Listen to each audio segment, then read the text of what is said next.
أعاد متحف اللوفر فتح أبوابه بعد 3 أيام فقط من حادثة السطو التي استهدفت غرفة أبولون الشهيرة، حيث نجح اللصوص في الفرار ب9 قطع نادرة. كان الزوار من السياح الأجانب من العائلات الفرنسية كانوا يقفون جميعا بعد الافتتاح مباشرة أمام البوابات بحماس واضح، وكأنهم يترقبون يعني تقريبا ما يمكن أن نسميه كشف أسرار ما حدث بالتحديد داخل أروقة المتحف.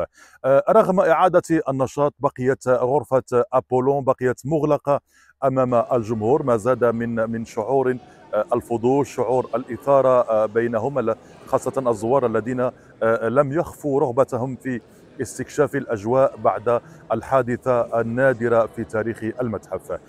كاميرات السياح وكاميرات الزوار التقطت صورا للقاعة الكبرى، صورا للممرات المزدحمة، فيما كان البعض يتوقف عند أبواب القاعات المغلقة ليتأمل، ربما يتأمل إجراءات الأمان المشددة، من أين مر اللصوص، ماذا حدث بالتحديد. بالطبع يعني الفضول كان واضحا في تعليقات الزوار الذين عبروا عن شعورهم بالإثارة، عن شعورهم بالدهشة. هذه الزيارة لهؤلاء الزوار والسياح للمتحف بعد حادثة السطو تحولت يعني إلى ما يمكن أن نسميه بتجربة فريدة تجمع بين متعة الزيارة وفضول معرفة ما حدث بالتحديد يوم السطو.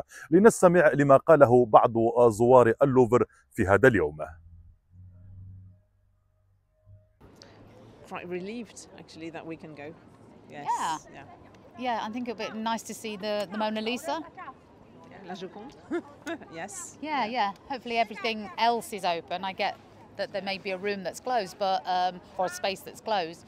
But hope to go see most of it really. Bueno, venimos de paseo a Francia. Teníamos muchas expectativas para conocer el Museo Louvre. Lamentablemente sucedió esto y bueno, pues eso ha causado que perdamos nuestras entradas y bueno, para todo el turismo creo que ha sido una baja, ¿no? Para todos y una pena también.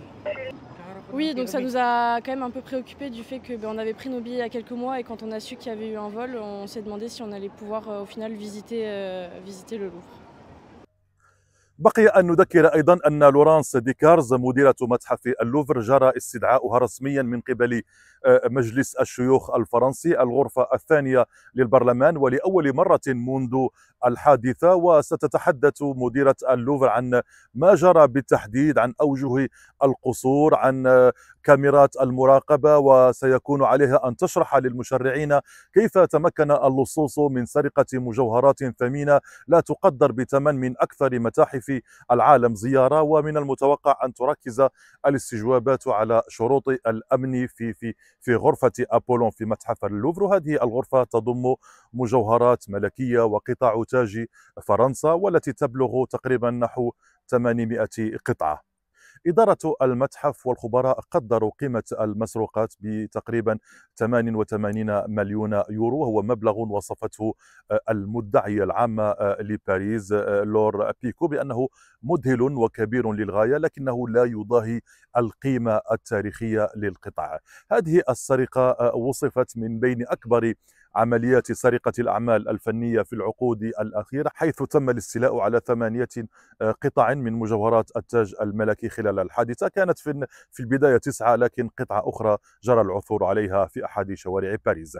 التحقيقات لا تزال مستمرة للعثور على ال4 المشتبه بهم المتورطين في عملية السطو، وسط مؤشرات على أن هناك فرقا ربما ساعدت خلف الكواليس وساعدت على تنفيذ العملية. المدعية العامة لباريس أفادت أن الرافعة المستخدمة في السرقة أو عملية السطو جرى الحصول عليها عبر استئجار باسم مزيف وهوية مزيفة بذريعة نقل أثاث بيت، في مؤامرة محكمة التفاصيل تكشف مدى احترافية اللصوص.